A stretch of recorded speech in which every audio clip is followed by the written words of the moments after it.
here today are Tom Crabtree, Brian Terrell, and Ryan White. And we appreciate Kimberly inviting us to share today about Bigfoot in Oklahoma.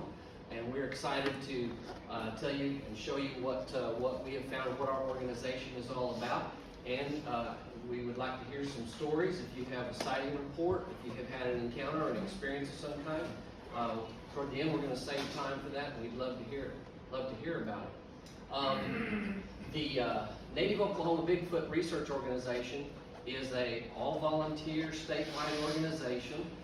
It was began a few years ago from the Honabi Bigfoot Conference down in southeastern Oklahoma. Honabi, Oklahoma. How many know where Honabi, Oklahoma is?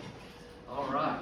It's way down, it's kind of between Tallahena and Broken Bow, down in that area, down in the Kiamishi Mountains. And there were 3 of the volunteer staff there at the conference who were Native American, and decided that they would like to start an organization that brought the tribal and native teaching perspective to this conversation about these creatures, to bring that perspective that they thought maybe was missing from some of the other conversations about Bigfoot. Of course, you don't have to be a tribal member to be a member or affiliated with Nobro, but that's what it was started for, and so they got that started from their backgrounds with Cherokee, Choctaw, and Muskogee Creek. And so we have put together a website that talks about the mission of Nobro, and Ryan is our webmaster and put together this fantastic website for us. And we're going to take a look around at some of the things now. What's interesting is, and the reason why Troy and some of the others put this organization together, was that every single Native American tribe in North America, South America, Central America have teachings, traditions, stories about these creatures. They call them different names. Each tribe has their own name or multiple names for these creatures, depending on the interactions and experience they've had with these creatures. But it's just fascinating to us that all of the tribes have recognized these creatures and have teachings and traditions about them. And so Ryan's going to go into more detail about that. We actually have a portion of the website that talks about the tribal traditions.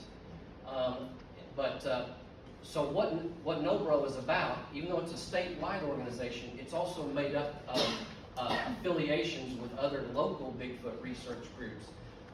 Brian is from the Enid, the Northwest area, and he actually has an organization called Dirt Cryptids, and he's going to talk about that in a little while. Tom and Ryan and myself, we actually were in the beginnings of a group called the North Canadian River Project, and we focused most of our research and in field investigation activities on the North Canadian River from, say, Woodward, Calumet down through El Reno, and on the eastern side of Oklahoma City. So, but Brian's goal, our goals with our groups has always been to collaborate and share evidence that we found, sighting reports, just all the data, information that we have. We thought it was better if we all got together and worked together, although there are some Bigfoot groups, and you probably heard about this, that they're closed. I mean, it's just them, nobody else, and so, but we actually wanted to share and network with other investigators and researchers across the state. So that was another mission of Nobro. So what do we do? Mainly a couple of things. We take sighting reports, and Brian is going to cover the database. Ryan's put together a sightings database and a map of sightings across Oklahoma. So we take sighting reports from folks. They can submit it anonymously, or they can have their name associated with it if they want to. We're just here to investigate. We're here to listen to their story, write down their encounter, document it, and then the second part of our mission is if they wish, if they are open to it, we will come out and investigate, say if they're having activity on their property or know of activity somewhere where they've had their sighting or their experience or encounter. We will go out and do a field investigation there and see what physical evidence we can find. And so we do have an area under our banner up here for evidence. And Ryan, if you'll open that. So this is some of the field evidence, and we try to document as much as we can some of the field evidence that the Nobro team has found when we do our own investigations, when we hear of areas, particularly on public lands where we have access, or private property if we have permission, we'll go out and look around. And so if you'll just kind of scroll down through there, some of the field evidence that we're looking for would be things like footprints. We try to document those as well as we can, the length, width, where it was found, those sorts of things, okay? So we actually go out and do some of our own field investigations also on our own.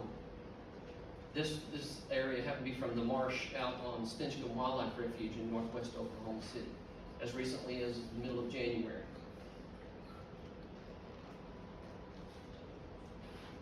Footprints is a good source of evidence, and there are certain characteristics that we look for in a footprint.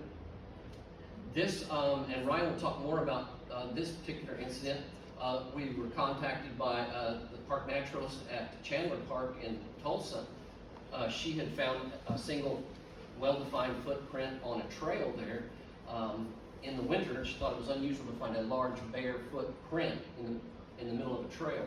And Ryan and Jim Mordecai, one of our other investigators, actually went and investigated that, took a plaster cast of the footprint.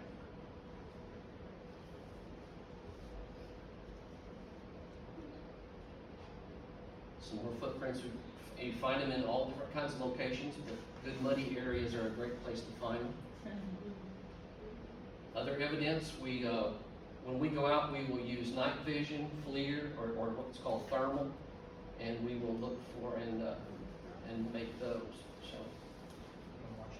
So, yeah, it's a fairly short clip. We can watch. This was some FLIR footage when we were doing an investigation around Hayburn Lake a couple of years ago. We were at Polecat Creek crossing the bridge and noticed that, so the thermal is set for whatever's warm to show up white.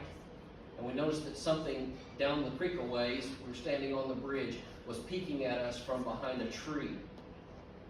And this was about 9:05 that evening. So it was good and dark. And you can see it, how it will peek out and back and pop up and down there, down the creek there. So we use, investigative tools like the thermal imaging, night vision, that sort of thing.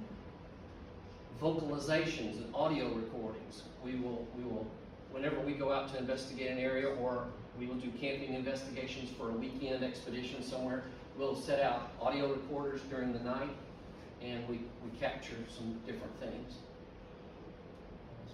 Sure.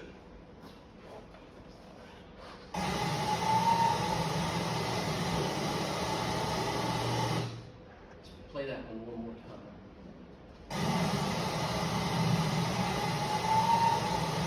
We don't hear a dog barking down here. So the nice thing about the spectrogram is it shows the range in megahertz of the audio recording. Let's play the whistles and reply.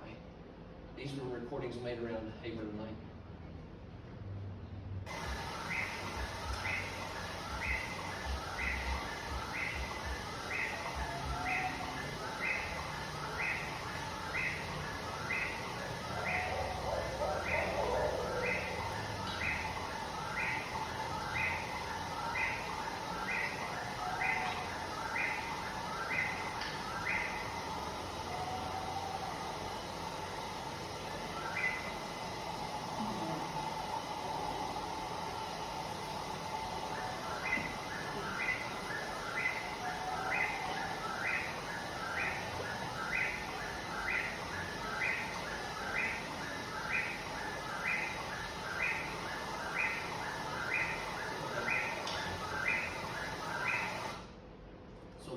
These recordings were all made on the same expedition, and it's interesting to listen to all the different whoops, howls, whistles, and how they vary.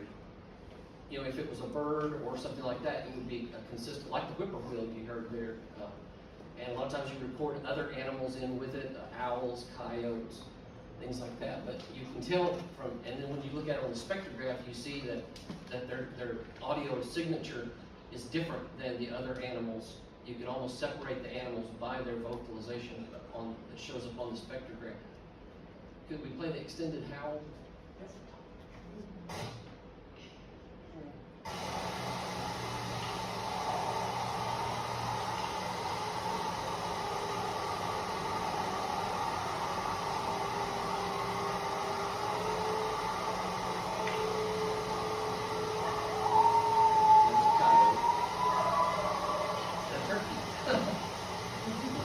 You never know, when these things get going, it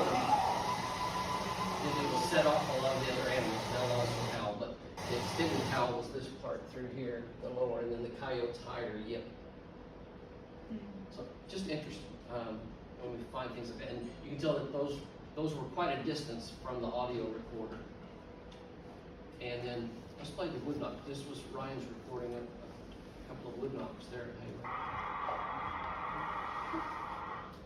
Those were fairly close to where we were camping. So audio is another source of evidence. Okay. These were some whoops down at Honaby. This is a fast one. That was right near where we were. Yeah.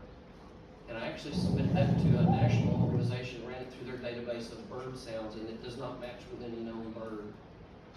But some of the other things we look for are tree structures. Well, what I should say is what we look for when we're out in the field is we look for things that stand out, that don't look normal, that don't look natural. And so this was from sometimes in, this was at Stinchcombe also, but along the North Canadian River where it runs through Stinchcombe. We just look for unusual things. Tree bows, stick structures, and we try to analyze it and decide, could this have been made by humans? Are there characteristics about it that would take unusual strength? We look for tree bows, particularly where the tree, now of course there's a lot of ice storm damage around here, there's a lot of windstorm damage, thunderstorm damage, but we look for unusual things like such where there's a tree bow at the top of the tree where it has been tied down or weighted down to hold it down. I think we have a good one here from Stinchcombe, maybe on down further, right? That's the end. Yeah, it's this one, but what we couldn't show here in this picture is over here, the top of the tree, something had taken those. Have you seen those bright green vines with the thorns on it, greenbrier, and literally wrapped the top of that tree and was holding it to the ground with greenbrier. So just interesting things like that. Okay. So that's kind of the things that we're looking for when we're out in the field. If you have a sighting report that you'd like to submit for the database, we can be contacted. There are investigators assigned to different districts, usually depending on where they live. So say in the Northwest District, Brian is contacted. Northeast Tulsa area is where Ryan is at. There's Mike that covers the Southwest, Mike Parton. I cover the central area. So, depending on wherever you're at, you can contact us by email. Tom covers central and southeast. And so, if you want to phone in a report or just talk to someone, you can contact us by email. We'll give you a call back. We're here to listen. We're all involved. We're all volunteers. All of us we have regular day jobs and families and things like that. But we've gotten involved because of experiences that we've had, and we're just really interested in this subject. We're not out to prove Bigfoot to anyone. We're just here to gather evidence and try to help the scientific community get involved and take these sighting reports and other field evidence seriously. And so that's how we can be contacted. Okay, I'm going to flip it over to Ryan, and he's going to talk more about other things on the website, like the sightings map, sightings database, the tribal traditions. Hey everybody, I'm Ryan. Thanks for having us out today. So, like Evan said, I cover the Northeast District. I'm around the Tulsa area, so if you know of someone, a family member, a friend that lives in that area, and you know they have a sighting report, and they've been scared or embarrassed to actually contact someone, please send them our way. We'd love to talk to them. There's going to be no judgment. We want to know what they've seen, so we're not going to judge in any way, any shape or form. All right, so we all kind of have our different areas that we're good at in the group. That's why I like Nobro. We all have kind of a area where we specialize in, and it's kind of cool. So like me, I'm kind of the website guy. Like Evan said, I'm the website administrator, so I kind of made the website. I kind of do our social media posts. I kind of do all the media stuff. I'm kind of that guy. Evans, he's kind of the educated guy with the environmental background. Tom, he's our thermal camera operator. He's really good at the thermal stuff. And then Brian, well, he's a really good tracker. He tracks very well and knows that kind of stuff. And he's really good at boots on the ground, getting out almost every weekend and exploring some part of Oklahoma. So we all have our different things that we're good at, and that's why I like our group. So anyway, part of the process of what I do is I take reports and I put them in our database. So that's what's right here. So if you go to our website, which is nobrobigfoot.org, don't type www. Don't type that. You'll never get to our site. But if you just at the very top, the search bar or the web address bar, just type nobrobigfoot.org, and it'll bring us to our website. You can do it on your phones right now. You're not going to hurt my feelings. Browse around. We also have a Facebook page, which is called the Native Oklahoma Bigfoot Research Organization. Please go to that page, give it a like. You can see the latest posts and updates from our group, and that's where we get the most traffic is through the Facebook page. Websites are kind of almost a thing in the past, kind of. I'm kind of saying that jokingly, but it's almost a thing of the past going to websites. But if you do go to our website, we do have more content, and it takes a little bit deeper look than what you can see on the Facebook page sometimes. So it has some more features. All right, so if we go to the database, you get onto this page, and you just click there, or you can click on the picture. It's going to bring us this confusing chart-looking thing. There it is. Okay, so it's really not that confusing. It's arranged by year. So these are all reports that one of our investigators have taken. Either we've talked to the witness in person, we've talked to them over the phone, or we've actually communicated through email. Okay, and so when we communicate one of those ways, we take the report, and then I type it in and put it in the database. So I'm actually going to go through and show you a few reports today. I'm picking ones today that I think are really cool because the eyewitness actually provided an eyewitness drawing. So not every witness will provide that, or some witnesses, we ask them all the time, hey, do you have a drawing? Would you be willing to sit down and draw what you saw? And most people say, I'm not a very good artist. No, I can't do that. I can't draw worth a lick. Or, every once in a while, if somebody's like an average artist or better, and they're like, oh yeah, I can put something together for you. And so that's what I like. I like to see the eyewitness drawings. That's my favorite part about this whole thing, is seeing what they saw. And for me, it's even better than some of the pictures you see on the internet. They send in blob, maybe you've heard this term, blob squatch photos, where they show you a photo and it's kind of a blurry, dark something in there, and they say that's the Bigfoot that they saw, and that's great. We want to see those, but I like the eyewitness drawings, because you can see more details in their drawings. Okay, even though it's not a real photograph, I like looking at the eyewitness drawings. All right, so I think it's number 110. We'll go to that one first. I think it's. Let me look at my cheat sheet. I got a cheat sheet right here. So it's 110. Boise's Bigfoot along stream, 1961. Sorry, so that's at the top. So this report. Oh, and if you go over here and you hover over these arrows over here, and you click on that, the whole file will appear. Okay, and then you can just scroll down, and you'll see that file. So it's really not that confusing, and then you can read the report, and you can scroll on down. So it tells you like what county it happened in, it tells you what year, it tells you if it's a Class A sighting or a Class B sighting. How many people know what a Class A sighting is? If I say Class A sighting. Daytime? Okay, yeah? How many people know what a Class B sighting is? I said there was a Class B sighting. Okay, if you was, all right, and then there's also what's called a Class C sighting. Okay, a Class A sighting is where the witness actually saw the creature with their own eyes. Okay, it can be a daytime or a nighttime. So that's Class A. They actually saw the creature. Class B sightings are more like clues that lead up to make you think that you were in the presence of a Bigfoot creature or a Sasquatch. So that would be like finding tracks. That would be a Class B sighting. Finding an interesting structure. That might be a Class B sighting. Hearing vocalizations, like we showed you on the evidence page. That would be a Class B sighting. You never saw the creature, but you heard that from far away and you ruled out all the other animals in the area. You thought it was something different.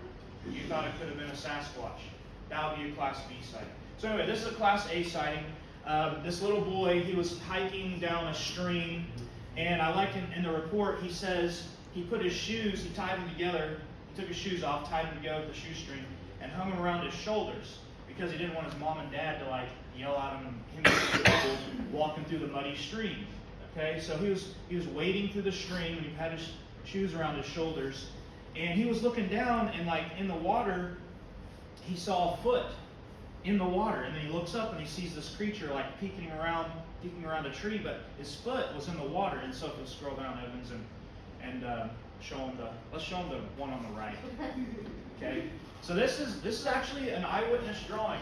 The gentleman actually agreed to draw this for us, and so this is what he saw. And so when he was describing it through the report, he was like looking down through the water, and he saw like a foot in the water, and he saw the leg, and he looks up and he sees this creature. And he looked at him for, I don't know, a couple of minutes. And then it finally left. So that was in 1961. Also in the report, he didn't tell anybody but his family. And he said his family did believe him. And at that time in 1961, this was like a 7 or 8 year old boy. He didn't really have a word for Bigfoot. Okay, it wasn't really a term that was real well known then. But he said like a couple years later, they moved to like Kansas City, and on the local news it showed the Patterson-Gimlin film. Does anybody know what I mean when I say Patterson? That's the one that the news always shows, the famous where it's walking and it turns. That's that famous clip. That came on the local news in Kansas City a few years after this, and he told his family, "That's what I saw." And then they kind of clicked, "Oh, okay," and they believed him even more. They still believed him that he saw something, but they're like, "Oh, okay, that clicks. Okay, that's what you saw." So he didn't really have a word to like say it at that point. But when the Patterson-Gimlin film came out, he could be like, "That's pretty much what I saw," something like that. So that's pretty cool. All right, let's go to report number 112. This is another one with an eyewitness drawing. What year is that? Let me get that for you. Sorry. This is called Bigfoot Chases Two Brothers on Native Land, 1997. 1997. Down. Oh, I see it. Yeah. Thank you. All right, so this is a neat report because this comes from two brothers of Native background, and they were on Native land, and I think they were just hiking through the woods on their private property, and they saw the back of this creature. So they didn't really see the front side, but they saw the back. So if you'll scroll down, Evans. So I think they were playing chase or something, or like running around, what boys do, run around, and one of them saw the back, and so he provided this drawing. Okay, so this is what he saw from the back, and the very next report that I'm going to show you is very, very similar to this one. And the next witness that we're going to watch here or look at here in a second, very, very similar. It's from the back, but there's a few extra details on the next one. But I just think it's great when we actually get someone who agrees to provide us with a drawing. Okay, so the next one is hold on here. Put my cheat sheet away. This one, number 42. Man sees Bigfoot along Highway 10, 2010. This one's around Tahlequah, Oklahoma. I was actually in the Tahlequah area like a week ago for a softball tournament for my daughter, and I really wanted to drive by this location. This witness actually provided the exact spot where this happened. And so that doesn't always happen either, where a witness is going to agree, hey, let me tell you exactly, I'll put a pinpoint on a map, I'll show you exactly where it happened. A lot of eyewitnesses don't want to do that because they might have seen it on their own private property, and so you can understand, if this gets out on our database, and we're showing you their private property, lots of people are going to be like, oh, I want to go there, I want to go to their private property and check that out. So that's a reason why they don't want to share that information, because they don't want people poking and prodding around their private property and, oh, I might see a Bigfoot if I go there. But this guy, he was just happened to be driving down the highway from his car. It was a roadside sighting, and this was on someone else's property. So when it's not your property, you're more willing to share where it was. So what's really cool about this is, so this is where it happened, on Highway 10 in the Tahlequah area. I really wanted to go here a week ago, and I wanted to go look at the spot and look at the fence where this happened. But there's the pinpoint the eyewitness provided. So he was just driving by. This isn't his property. It's not his house. He was just driving down the highway. And what's really cool about this report is he saw the Bigfoot creature from the backside, but he notated that the arm was straight down, and he had his hand on the fence post. Let me show that. So his hand was like actually touching the fence post and touching it. And like in the drawing, he's way taller than the fence, but his hand was straight down, touching the fence post, and this is basically what he saw. So I think that's really a neat detail, is it actually had its hand on the fence post. And I said this at the last library presentation. People like us, if we could have been there like a few hours after this happened, like if he would have called it in like the Bigfoot hotline and we were able to go there, we could have like tried to, collect evidence off the fence post and get DNA or hair or something. Maybe hair got in the fence or whatever. So that would have been really cool for us, people like us that are really into this type of thing, but that didn't happen. But it's still really, really interesting how it was touching the fence like that. Okay, and then I got one more. I think this one's number 76. It is Fisherman Glimpses Bigfoot in the Water, 2019. This report was taken by Evans right here. Okay, so he actually took this report, and I'm not sure how the eyewitness found him or contacted him, but Evans ended up taking this report. This is actually a photograph. Okay, we've been talking about drawings. Now we have the exact spot on a map where this happened at 10 Killer Lake. Where does it say it happened? What's that little spot? Is that called? Chicken Creek. Thank you, Chicken Creek. Okay, so that's exactly where it happened. And what happened was he was fishing in his boat, and he's back in this little Chicken Creek, and he heard some splashing or something that got his attention. He looks up, and he sees a Bigfoot like waist deep or more in the water, like standing in the water. You can see the shoulders and the head in the water. And he saw it, and he thought, oh, can I get my phone out, take a picture? Some people don't do that. They just are in awe and look at the creature and don't think to take a picture. Well, he did. Okay, and you can go ahead and show that to us. So this is the picture that he took. Now, when you're in this line of work and you post a picture like this on the internet, you're going to get feedback, and you can get positive feedback, and you can get negative feedback and skeptical feedback. And that's okay to be skeptical and think about it. I'm here today to tell you, you be the judge. You look at it. We just took the report of the witness. Is that the best picture of a Bigfoot? No, it's not the best picture. But that's what he took. And we're taking his word for it, because he was so upset, and I don't know if the word frightened, but he was startled. He left the area. He didn't want to go back. He did not want to go back. Whatever that was in that picture, it got his attention. He took the picture and left. Did not want to go back. Do you have any? Yeah, he's a retired law enforcement officer, and he said when he turned and saw, he heard the splashing. When he turned and saw it, immediately his senses went off. His sixth sense went off that something's different, something's weird. And I actually talked with him about it a couple times on the phone. And he said, I just had time to reach down, grab my phone, snap a picture, and he said, I got out of there because I just got this weird feeling that something's not right. So what he snapped a picture of, stump squatch, but he said that he thought it was already, by the time he got down, got his phone, took the picture, whatever it was gone. So, but that was the area where he had seen it. So he's not claiming that this is the squatch, but that's the part of the cove where he had seen it. And this was the original size.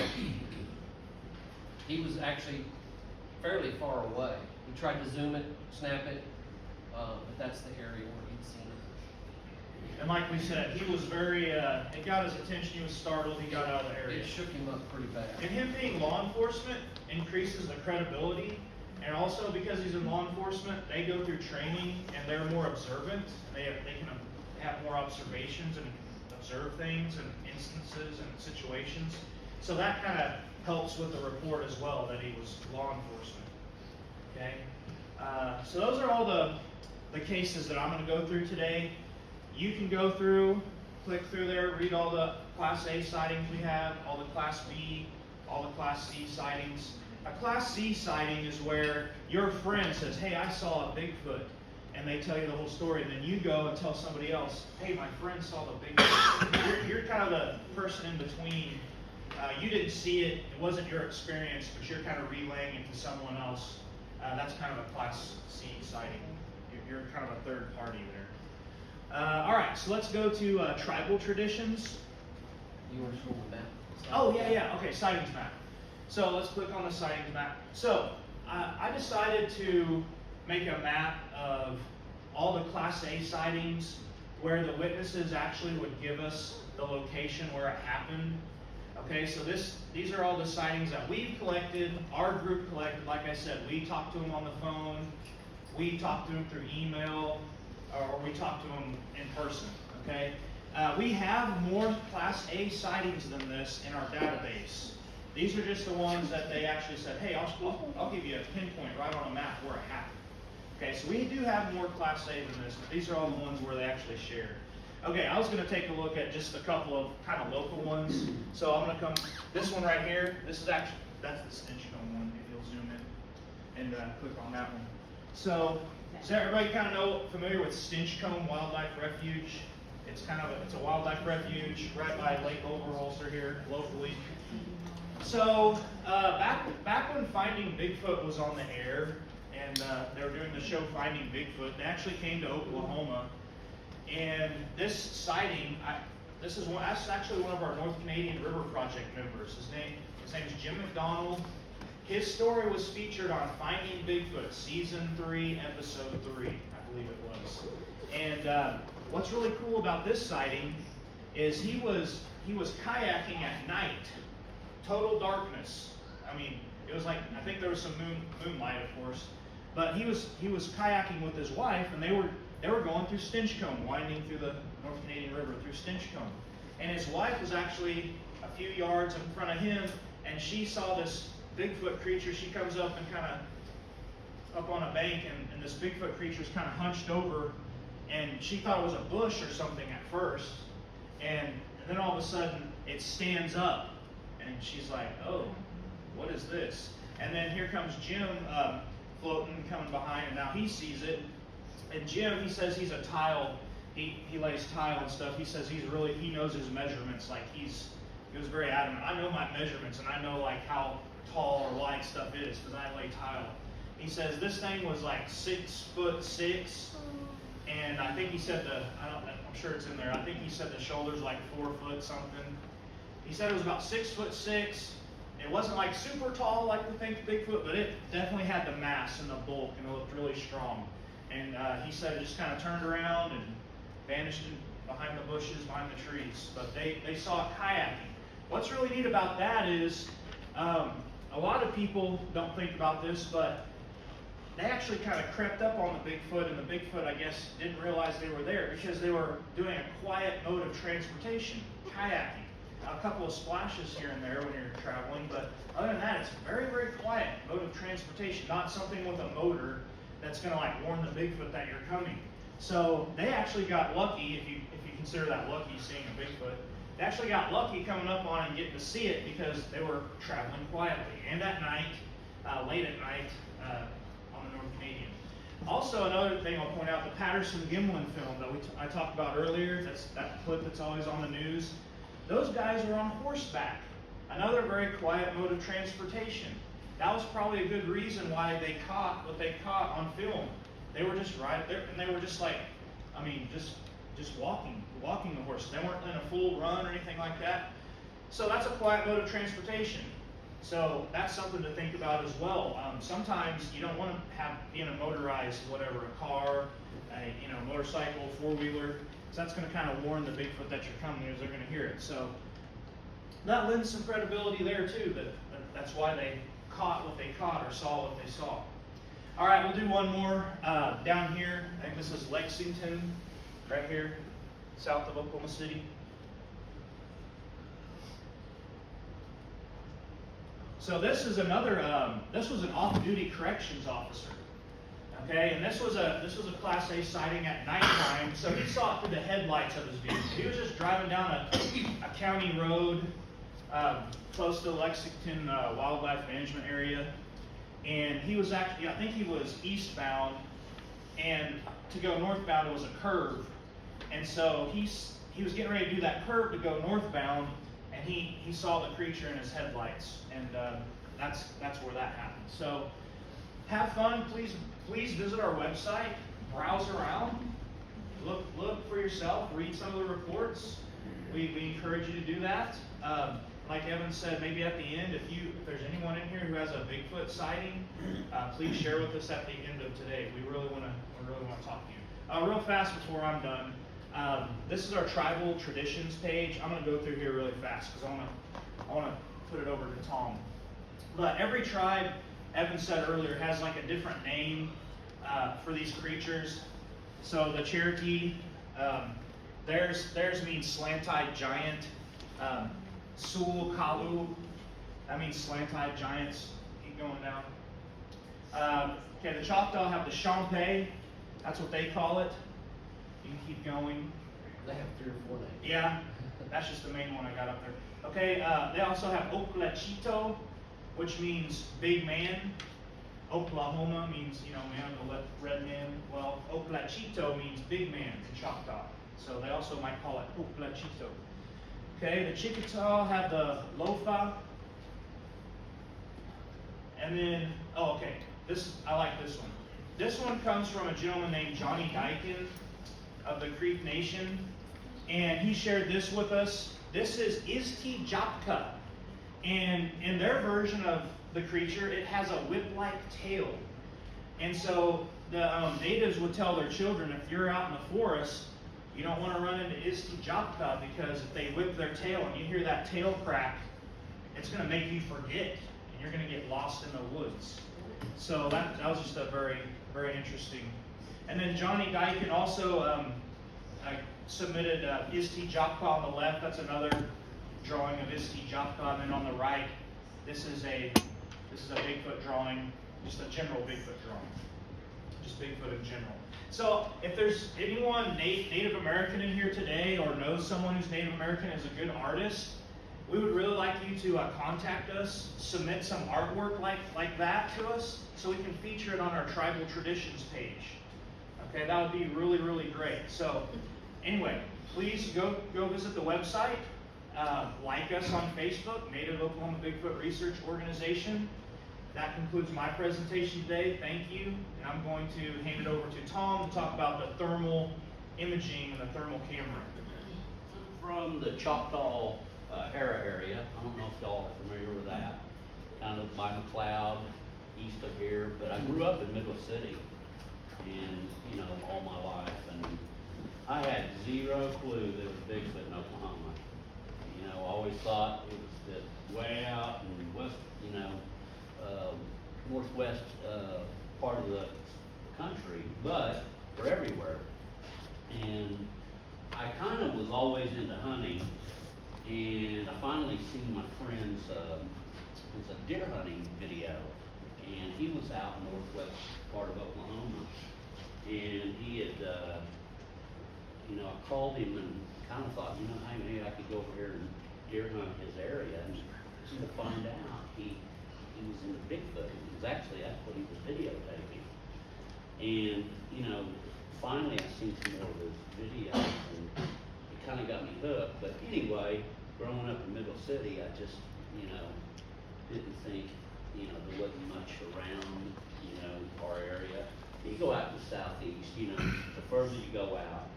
But believe it or not, I've actually found tracks outside of Middle City off of a creek that's connected to the Canadian River.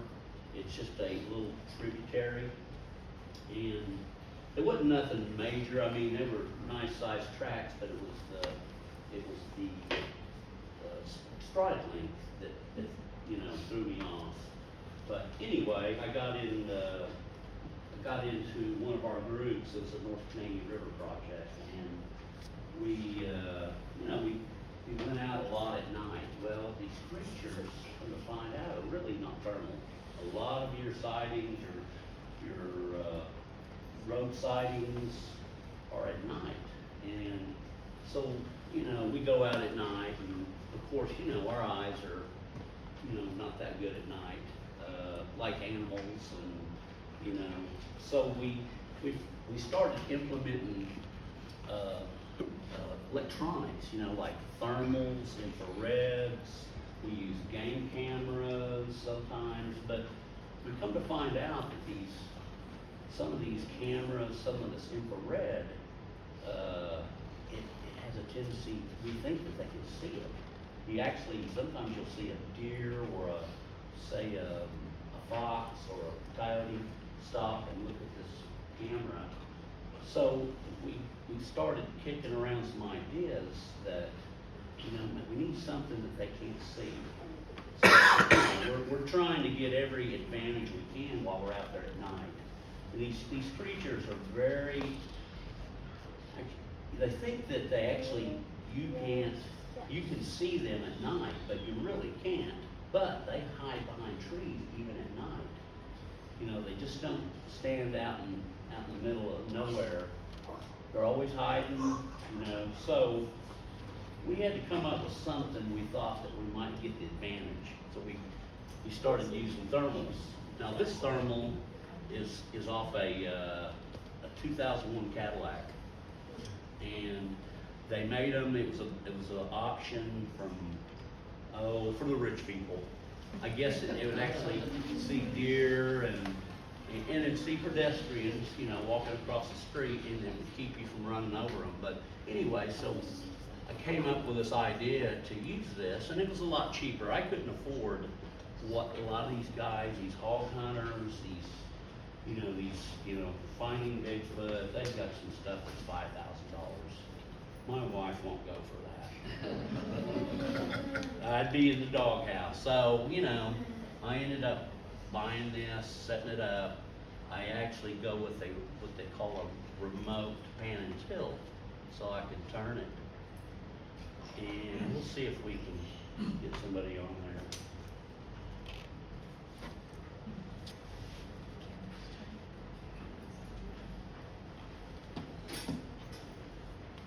Okay, so there's the young lady back there posing for us with her cold cut, which is black. So what we're looking for is white hot. And I've actually seen a mouse at 75 yards. Yeah, she's posing for everybody. And actually this thing will get out there, oh gosh, hundreds of yards. I've actually seen a mouse at 75 yards playing in the leaves. So it has its advantages, but you know something, I think even, you don't need this fancy equipment to do the job. We actually also, we put a magnet on this, we put it on our vehicles, and we drive around these roads at night, real slow, maybe catch a roadside crossing, or, you know, maybe something out in the field. We've had some pretty good stuff that, you know, we thought, you know, maybe it could have been Bigfoot. It turned out it was a deer standing straight at us, and you know, I think we locked up the car and backed up. About had a heart attack. Yeah, we about had a heart attack. But anyway, so we still use this. But you don't really need something like this. Say if you're out, you want to go out and have some fun and just look around. Believe it or not, a lot of guys and ladies, they go out and just sit in the woods, be quiet. You know, they say that sometimes you don't find them, they find you. So, you know, get out there. You don't have to have this fancy equipment. You don't always, you know, do the job, but we use it, you know, because we're out there, we do late night drives. We actually set this up in a campsite, and maybe the activity brings them in. And so we just scan our area around our camp, and you just never know what you might see. But we've seen birds, owls, we've had raccoons. One lady thought it was these mountain lions coming after us until we had to actually take a look. She was about scared to death, and we noticed it was raccoons. Anyway, it's kind of a fun toy, but get out there. You don't have to have this. Sit quietly. Some people say just read a book. You can sit in your cars.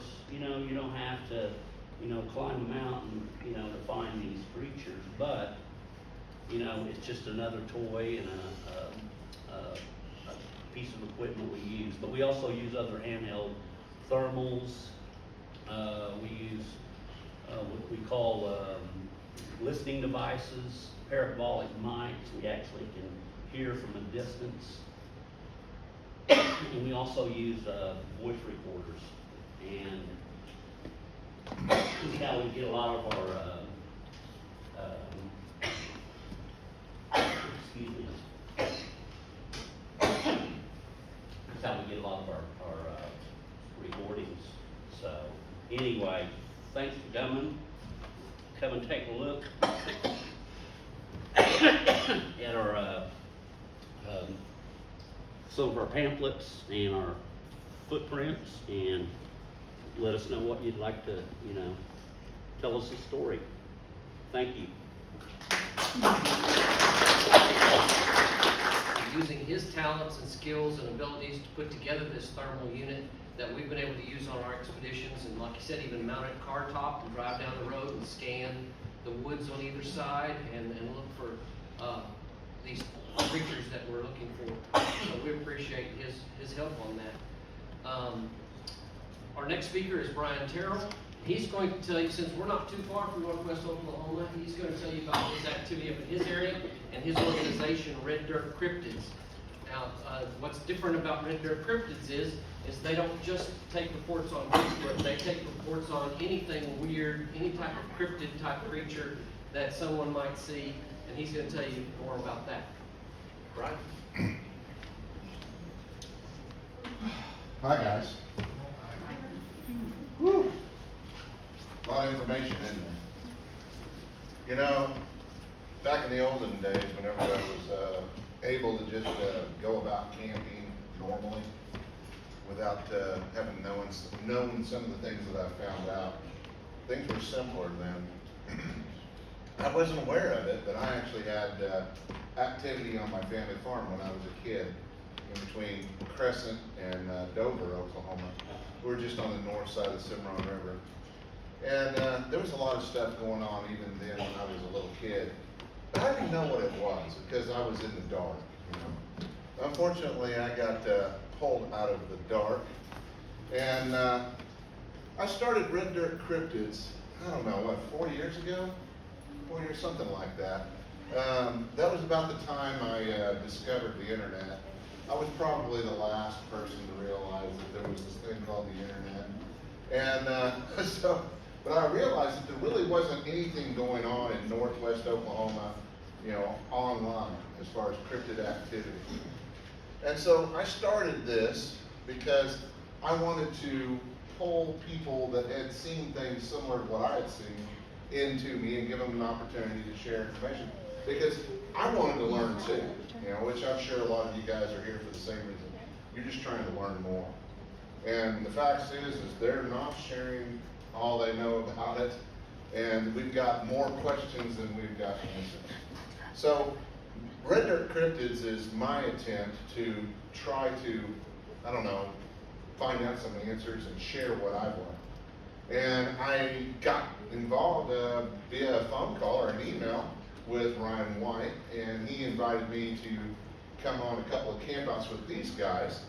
And I ended up having a good time, and we decided, you know, when you're working with good people, you know, you want to share information and pool resources, stuff like that.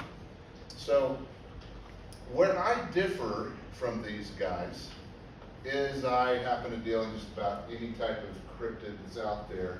Still do Sasquatch, and from time to time I put my Nobro shirt on, which I would have wore it today, but my wife tried to get me to move something at the house and ended up getting it all dirty. But I deal in the other stuff, the not so pleasant things, the things that are even harder to believe in than Bigfoot. Okay, now granted, Bigfoot is probably the lion's share of my reports, but there are other things out there too. And like, you know, your puppy dog there. And these flying cryptids that get reported all over. It's kind of strange, and it seems so odd, but is it really that much further of a stretch? Well, not really. And trust me, I wish I wouldn't have seen one of these, or one of the flying ones, but unfortunately you don't get to choose, okay? So what I did was I started with the help of Ryan White. He helped me get up to speed with all of my, you know, digital stuff. He helped me create this website. Can you help me out there? This is our website that Ryan helped me create. And if you go down here to map, down in the very bottom, you know, we've got, you can click on this.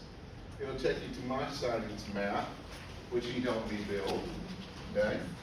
And you can zoom in. And you can see I've got it broken down into some different categories. I've got, of course, the Sasquatch symbol. I don't have to explain that. I got the puppy dog symbol there. And we've got some flying cryptid symbols like this right here. And you'll even see a few of these. I happen to have a special place in my heart for little people stories and deer woman stories.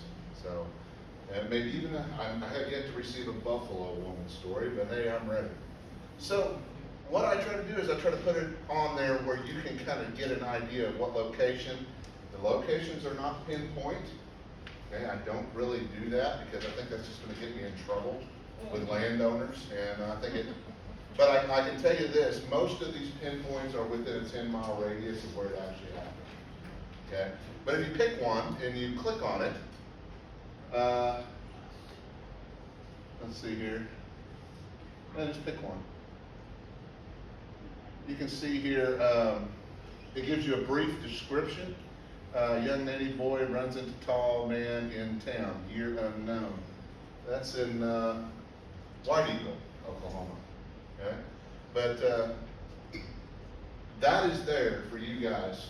I put that out there for you guys to see, learn, interact with. You can always ask questions.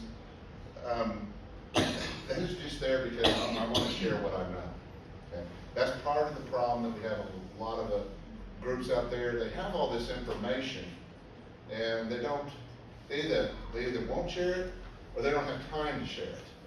I mean, this kind of, just taking reports, it takes an incredible amount of time on your personal behalf, which, you know, we all donate a lot of our time to it.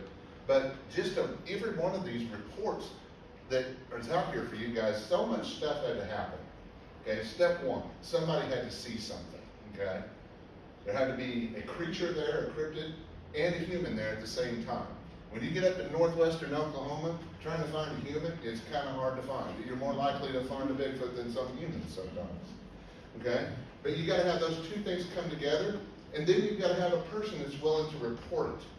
Somebody that's willing to talk about it. Right there, they say that less than 10% of all Bigfoot encounters get reported, okay?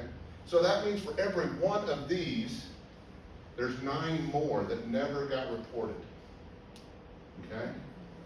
That's not good. That's kind of a shame. And then you have to have a researcher or the person that's taking the report, you've got to have them willing to share it. Because a lot of them, they just ain't got time for it. What you're looking at, this is what I do when it rains and I can't go out in the field.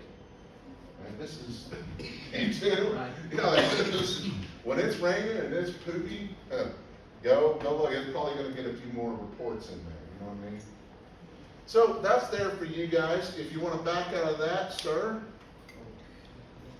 go back to the Facebook page. My Facebook page is primarily where everything happens.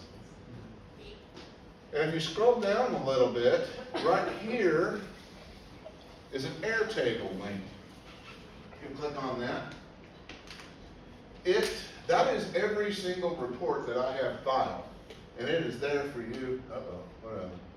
You are currently offline. We got in trouble again. What were you Googling? It's like,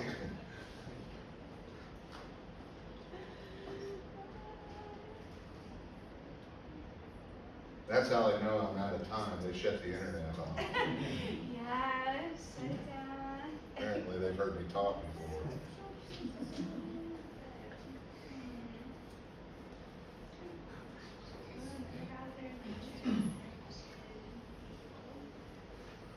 Well, while I'm sitting there, take her with that. Basically, when you click on that link in my Facebook page, okay, it will take you directly to an app or a program called Airtable, which I got from Ryan White. And it basically has every single case file that I've documented thus far. I think right now I'm at 258 case files. And honestly, very few of them are actually Class Bs. They're mostly Class As. Now, probably 80%, 75, 80% are Sasquatch reports, but the other ones are there. You can print them out, you can look at them, you can do everything except delete them or modify them. They are view-only files. I'm pretty sure you can actually copy them for yourself. That's what they're there for. They are there for you, okay? Because I do have a few case files that are not on there. And that's because the person that contacted me about that case file wanted me to not put it out there on the internet anywhere. They wanted to be completely anonymous. And I understand that, okay? If you want to be anonymous when you're giving these reports, all you gotta do is say, I want to be anonymous, or I want my location anonymous, that's private property. I don't need a bunch of hood rats over there looking for Bigfoot on my property, that's all I need. Hooping and hollering all night, keeping me up, making the dogs start barking, you know, that's all we need. But, there we go. That's a good show right there. Where's the Airtable? Go to featured. Okay, right there? Yeah. Sorry. Oh. What? Continue with Google. Technology. Now we all know you're logging. If I sign in with, No, you ain't gonna hurt nothing.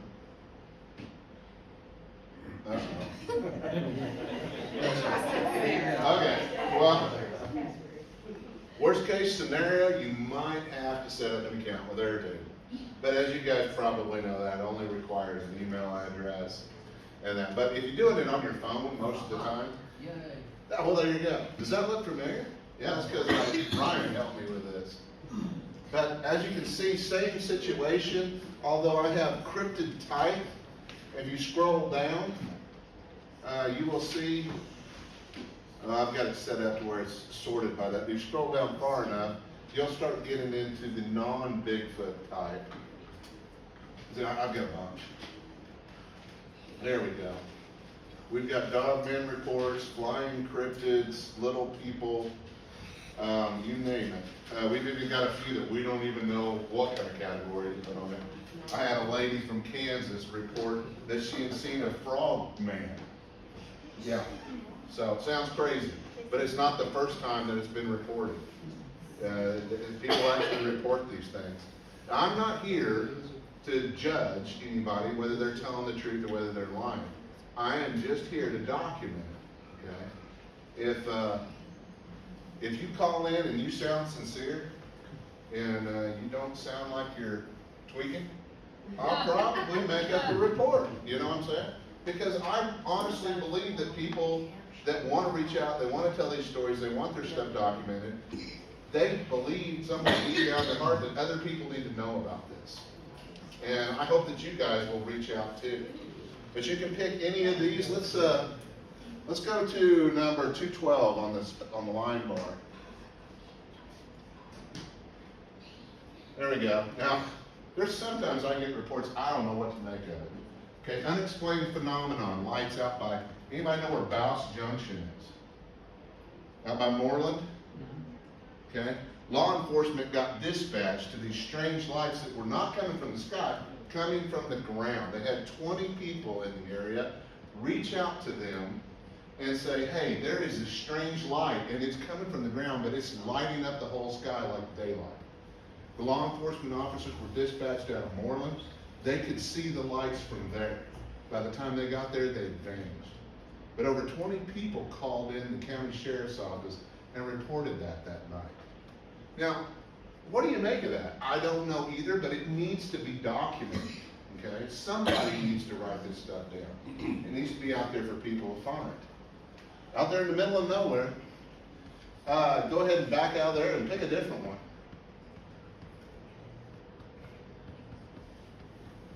Oh, yeah.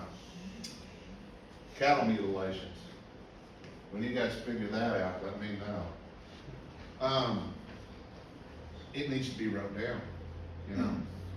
I don't know who, I'm still trying to find out who these people were, but I'm from Enid, and multiple people that I've talked to can remember this happening back in the 80s. A lot of cattle were destroyed in that one small area. Go ahead and find us a different one. Oh, yeah. Yeah, this guy reached out to me, and he was like, man, you're not going to believe this, but this is how a lot of these start out. But this guy was a salesman who would go around selling stuff in different towns, and he actually claimed that he saw a creature that resembled the traditional Jersey Devil out there by Ripley, Oklahoma. Anybody know where Ripley is? Ripley, pound for pound, is a pretty creepy little town with a lot of stories. There's a lot of stories. A lot of these small towns, they have a lot of stories. And the biggest shame is when nobody writes them down, nobody documents them. All right, go ahead. There you go. Now, this is where I need your help, okay? I've got a lot of reports that are super vague. Mysterious, second, third-hand stories. I need you all's help filling in the blanks.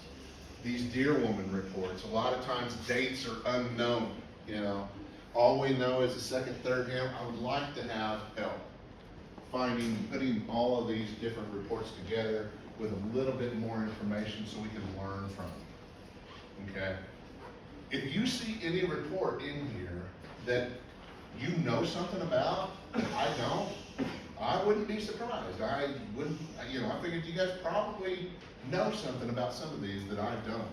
Reach out to me and say, hey, I've got a correction for you on this case file or whatever. I would love to get more information on just about any of them, okay? But anyway, this is there for you. I hope that you guys take some time and go through and look at it. Maybe your story will end up on there too. Okay? Does anybody have any questions for me? I do. Yes. When it says deer woman, describe the feature for the, is there like a woman head with antlers or standing up? Well, no, she actually has deer feet, and I think that the deer woman phenomenon is more of a spiritual thing. She's rumored to be a woman who was, there's a long story, but I'll try to give you the Cliff Notes version. She goes around and she basically responds to the cries of women Okay. who have been beaten or cheated on. abused. So is she viewed as somebody that is, you don't wanna tangle with, or? Well, I haven't met any women that have reported having problems with her, but it's mostly the men. And, Okay. but supposedly she will show up walking down the road, and she's usually described as an extremely beautiful indigenous woman. With antlers? No, Okay, No. just hooves. she has deer hooves, and she will basically try to seduce you. Holy I'm crap. trying to use complicated words because of the certain people in here. Is it- But if you respond in turn with that, then she kills you. Oh. So, yeah. So I should- So what about the wolf person, the wolf man? That is a physical creature. Like Dogman. Dogman is what they call Dogman, it. yeah. Just picture a black wolf that stands up as tall. Is he known to be sitting down, look like a dog, and then when approached, stand up, scream and run? Both. Yeah. Okay. They will stand up on their hind legs, but I think most of the time when people see them, they're on all fours. So, I have yet to get any chupacabra reports in this state. Yeah, I think most of those are mangy dogs, but yeah. Well, we really don't have a whole lot of that up here. Here's a picture of a dire wolf. Dire wolves are really not as big as a dog man. There's a historical precedence for them. They are in the fossil record, but a dire wolf is only about this tall, roughly. But that would be a juvenile dog man. And yes, Dogman is the stupidest name ever that anybody could have ever thought of for that, but hey, whatever. But yeah, they are reported to stand on hind legs. They supposedly have human type hands with claws on the end of them. Basically, werewolf. Except they don't transform. Unless they are skinwalker, bad medicine guy, then they Well, supposedly he transform. goes with myself, I'm Yeah. So, anyway, other questions? Do you guys have a plan for if you were to come face to face with Bigfoot or any of those creatures? Give them a hug. not. Nobody has a, there's an old saying, everybody has a plan till you get punched. I've gone over it 1,000 times in my head, and I've seen a few things. I think, I personally would love to believe that I am psychologically prepared to see this. There's people that when they see these things, they have PTSD that is, right at going to war, and it messes with people. They lose sleep, and it's a bad deal. So, I would like to think that I'd be mentally prepared. The truth is, I don't see any of them as wanting to hurt me, even the dog man. But if I did see a deer woman, there is no way in hell I'm pulling over for her. Nope, no way. So, Have you heard skinwalker reports or anything? yeah, here's the thing about skinwalker reports. You get a lot of skinwalker reports from people that don't know what a skinwalker really is. And so a lot of things will get reported as a skinwalker. That's kind of a can of worms to open up. But the skinwalker thing really came from, I believe, the New Mexico area, southwestern Colorado. Arizona. Yeah, Arizona, that area. But, indigenous people do tend to move around. I mean, we have Navajo people here in Oklahoma. So, they bring their traditions with them, and they bring their medicine with them. And just because the skinwalker is not something that we have a lot of, it don't mean that they can't live here. So that's another thing I don't want no part of. So, but I will document it. I think it's important to document it, but there's certain things I ain't going out looking for them. So, yes, sir. Have there ever been documented reports of an actual Sasquatch attack? It depends on what you consider. a lot of people consider bluff charges and throwing rocks at you as being aggressive. That's not aggressive. The truth is, if you're out in the woods with one of these things and they wanted you dead, you'd be dead. You'd probably never even know what hit you. You know? And so, there's all the David Blighty stuff, but he doesn't have any more proof of any of that stuff. That's the reason why he doesn't say, this is what I believe. It's because he really still just doesn't know. And I don't know, have you Of actual attacking someone? physical attacks? I don't think we've had any reports of that. It's pretty tough. I think there was a guy in California that got beat up, got punched by one. Oh, We've had reports of them maybe doing some damage to, Yeah, RVs and Yeah. cabins, things like that, but yeah. I don't think actually attacking someone. No, I think for the most part, they're pretty peaceful. They just don't want you around. They just don't want you in their area. Right. hey Brian, Yes, sir. It's ma'am. okay, so, let me tell you what I heard, and you tell me if it's common. Okay. It's about, I don't know, 2 o'clock in the morning. And of course, I'm in my bed, I got my dog, and I got 2 cats, and I got some cats and some cat hair by the window. And it sounded like a loud thunderclap. I thought, well, that's strange, there's no call in the forecast for rain. And then I heard this poor critter screech. And then boom in my house and moved like this. I was in my home, I don't know why. My cats took off running, my dog looked at me, and I'm like, what's wrong with them? Get away from this window. Is that common? And what the heck? They will slap the sides of houses. yes.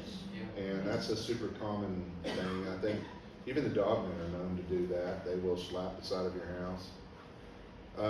Hard to say what that's. county was this in? Polk County by Twin Lakes. Okay. Twin Lakes. Dawn. Shawnee Was that- Twin Lakes. Ah. Was that the first of any unusual activity that, on your place? No, I got, well, I think there's 3 of them, I think it's a family. And my mom first saw it at night, walking through her pasture, and she said it was about 9 feet tall and the arms were massive. And down on the feet, hands down to the, below the knees, a little tough. And then, I found footprints. And then I was searching, or walking my pasture fence line with my dog, and he's frolicking around having fun, and all of a sudden he stops, doesn't flinch, won't come to me, won't move, and I'm hearing rustling, so I start recording. I can't see the sun's in my eyes, but I'm recording. I got it. I got 2 of them, I believe. Fantastic. Sweet, like to see that. Well, then, I noticed footprints when they had the snow, they're all coming from the east going to the west. Except for that one time, I don't know what it was doing, but, you know, I don't want it hunting in my backyard. I don't want it hunting up next to my house. Mhm. So I was trying to know, how can I deter this thing to go along? Lights, Yeah, the motion activated lights, or lights that stay on all where the if time. it passes by, it'll light up your yard. They don't like bright light at all, This booger didn't care. really. He didn't They care. could get used to it. Right, That's my next question. Is he trying to claim territory and, you know, possibility. How long have you lived there? over 20 years? Well, When was the last time you had an encounter? 2 weeks ago. No. I've got footprints all over the place out there, and they're active, Yeah. but they're peaceful. I mean, they haven't done. My advice is I would stay inside at night. Yeah, no joke. And, No but, joke. but other than that, I mean, if they wanted you, they could have you. yeah, it's just, I mean, they could bounce a rock off the side of your head as you're walking to your car. No, one I've seen is about 10 feet tall. Yeah, And that's just it even kind of reiterates what I'm saying.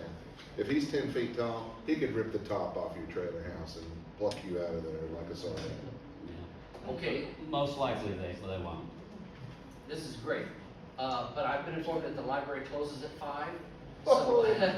So, so if you have any, we would love to hear your encounters while we're packing up, if you would like to come and tell us, or or write down your story for us, take a form, write it down, we'd love to.